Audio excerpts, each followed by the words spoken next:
ಕ್ಷಮಿಸಿದ್ದೀರಿ ಅಂತ ಹೇಳುವವರೆಗೂ ನಾನು ಹೋಗಲಿಲ್ಲ. ನನಗೆ ಆಶೀರ್ವಾದ ಮಾಡ ತಾಯಿ, ಆಶೀರ್ವಾದ ಮಾಡು. ಮಂತೇಶ, ನೀನು ಯಾವ ತಪ್ಪು ಮಾಡಿದಿ ಅಂತ ನಾನು ತಿಳ್ಕೋಬೇಕಲ್ಲ. ಹೇಳು, ನೀನು ಮಾಡಿರುವ ತಪ್ಪಾದ್ರೆ ಯಾವುದು?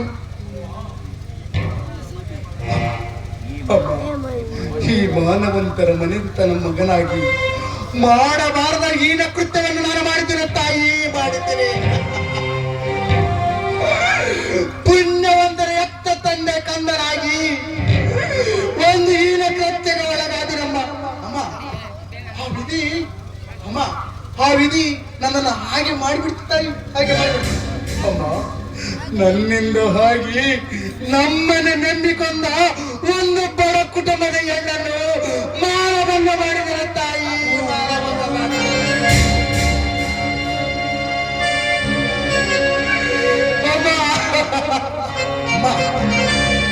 ನಾನು ಮಾಡಿದ ಆ ತಪ್ಪಿಗೆ ಆ ಹೆಣ್ಣು ಆತ್ಮಹತ್ಯೆ ಮಾಡಿಕೊಂಡು ಸತ್ತು ಹೋದಳಮ್ಮ, ಸತ್ತು ಅಮ್ಮ. ಆ ಸಾವಿಗೆ ನಾನೇ ಕಾರಣ ಅಮ್ಮ, ಆ ಸಾವಿಗೆ ನಾನೇ ಕಾರಣ ಅಂತ ಯಾರಿಗೆ ಗೊತ್ತಿಲ್ಲ ತಾಯಿ, ಯಾರಿಗೆ ಗೊತ್ತಿಲ್ಲ ಅಮ್ಮ. ಇವತ್ತು ನಿನ್ನ ಮುಂದೆ ಆ ಸತ್ಯ ನಾನು ಹೇಳ್ಬೇಕಂತ ನಿರ್ಧಾರ ಮಾಡಿ ಬಂದಿದ್ದೆ ತಾಯಿ.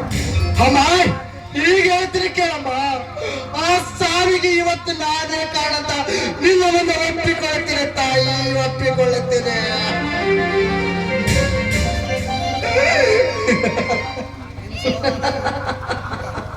ಅಮ್ಮ, ಯಾಕೆ ಈ ರೀತಿ ನಡೀತೀರಿ ಅಮ್ಮ?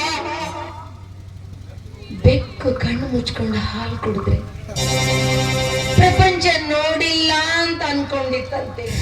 ಹಾಗಾದ್ರೆ ಈ ವಿಷಯ ನಿಮಗೆ ಮೊದಲೇ ಗೊತ್ತಾ? ಇಲ್ಲಪ್ಪ, ಈ ವಿಷಯ ನನಗೆ ಗೊತ್ತಿಲ್ಲ. ಈಗ ನೀನ್ ಹೇಳಿದೆಲ್ಲ ನಿನ್ನಿಂದ ತಿಳ್ಕೊಂಡೆ. ಹೌದು ತಾಯಿ, ನಿನ್ನ ಪಾದ ಮುಟ್ಟಿ ಹೇಳ್ತೀನಿ, ಇಂಥ ತಪ್ಪು ಮತ್ತೆ ನಾನೆಂದು ಮಾಡಲಾರಿ. ನನಗೆ ಹೆಂಡತಿಯಾಗಿ ಬರವಳ ಬಿಟ್ಟು ಈ ಜಗತ್ತಿನಲ್ಲಿ ಎಲ್ಲ ಅಕ್ಕ ತಂಗಿ ಎತ್ತ ತಾಯಿ ಅಂತ ತಿಳಿದುಕೊಳ್ಳುತ್ತೀನಮ್ಮ, ತಾಯಿ ಅಂತ ತಿಳಿದುಕೊಳ್ಳುತ್ತೀನಿ ಅಮ್ಮ.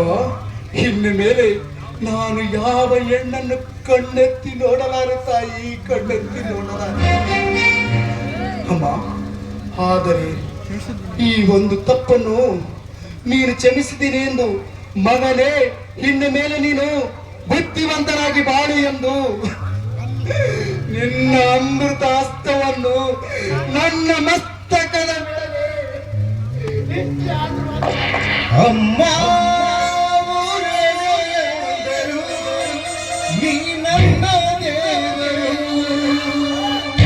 ಜಗಗೆ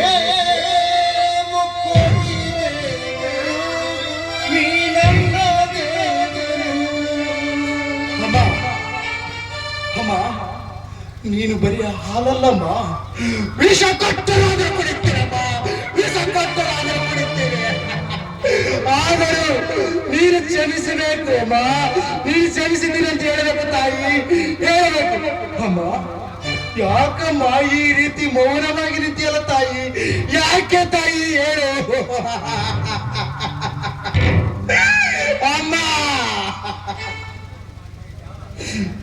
ದೈವ ದೂರಾದರೆ ದೇವರ ಬಂದು ಕಾಪಾಡಲಾರ. ನಿನ್ನ ಪಾಲಿಗೆ ನಾನೀಗ ದೇವರಾಗಿ ನಿಂತರೂ ಉಳಿದುಕೊಳ್ಳುವ ಭಾಗ್ಯ ನೀನು ಪಡೆದುಕೊಂಡು ಬಂದಿಲ್ಲ. ಹೀಗಿದ್ದಾಗ ನಾನು ನಿನಗೇನಂತ ಆಶೀರ್ವಾದ ಮಾಡ್ಲಿ? ನಾನು ನಿನಗೇನಂತ ಆಶೀರ್ವಾದ ಮಾಡ್ಲಿ? ಮಕ್ಕಳಿಗಿಂತ ತಾಯಿ ದೊಡ್ಡವಳು. ದೊಡ್ಡವರ ಮಾತನ್ನು ಪಾಲಿಸುವುದು ಸಣ್ಣವರ ಕರ್ತವ್ಯ. ನೋಡು, ಮೊದಲು ನೀನು ಹಾಲು ಕೊಡಿ, ಆಮೇಲೆ ನೀನು ಎಷ್ಟು ಆಶೀರ್ವಾದ ಮಾಡುತ್ತೀಯೋ ನಾನು ನಿನಗೆ ಅಷ್ಟು ಆಶೀರ್ವಾದ ಮಾಡ್ತೀನಿ ಮಂತೇಶ. ಈ ಮಾತು ಸತ್ಯವೇನು ತಾಯಿ? ನಾನು ಹಾಲು ಕುಡಿದ ಮೇಲೆ ನೀನು ನನ್ನ ಕ್ಷಮಿಸ್ತೀನಿ ಅಂತ ಹೇಳ್ತೀನಮ್ಮ. ಹೇಳ್ತೇನಮ್ಮ, ಈ ಮಾತು ನೀನು ಸತ್ಯವಾಗಿ ಹಾಗಾಗಿ ಸತ್ಯವಾಗಿ ಹೇಳ್ತಾ ಇದ್ದೀನಿ. ಹೇಳಿ ಸರಿ, ಮೊದಲು ನಿನ್ನ ಹಾಲು ಕುಡಿ. ಹೇಳಿ ಸರಿ. ಹೆತ್ತವಳ ಆಶಯ ಈಡೇರಲಿ, ತೆಗೆದುಕೊಂಡು ಬಾರಮ್ಮ ಹಾಲು ಕುಡಿಯುತ್ತೀನಿ. ಅಮ್ಮ, ಕುಡಿದ ಮ್ಯಾಗಾದ್ರೆ ನೀನು ನನ್ನ ಕ್ಷಮಿಸ್ತಿಲ್ಲ ಅಂದ್ರೆ ನೀನು ಕ್ಷಮಿಸ್ತಂತ ನನಗೆ ಮಾತು ಕೊಡ್ತೀನಮ್ಮ. ಅಮ್ಮ ತಾಂಬ ತಾಯಿ, ನಿನ್ನ ಕೈಯಿಂದ ವಿಷ ಕೊಟ್ಟು ಆದರೂ ಕುಡಿತೀನಿ, ಹಾಲು ಕೊಟ್ಟಾದ್ರೂ ಕುಡಿತೀನಿ. ಹೆತ್ತ ತಾಯಿ ಆಸೆ ಈಡೇರಲಿ ತಾಯಿ, ಈಡೇರಲಿ.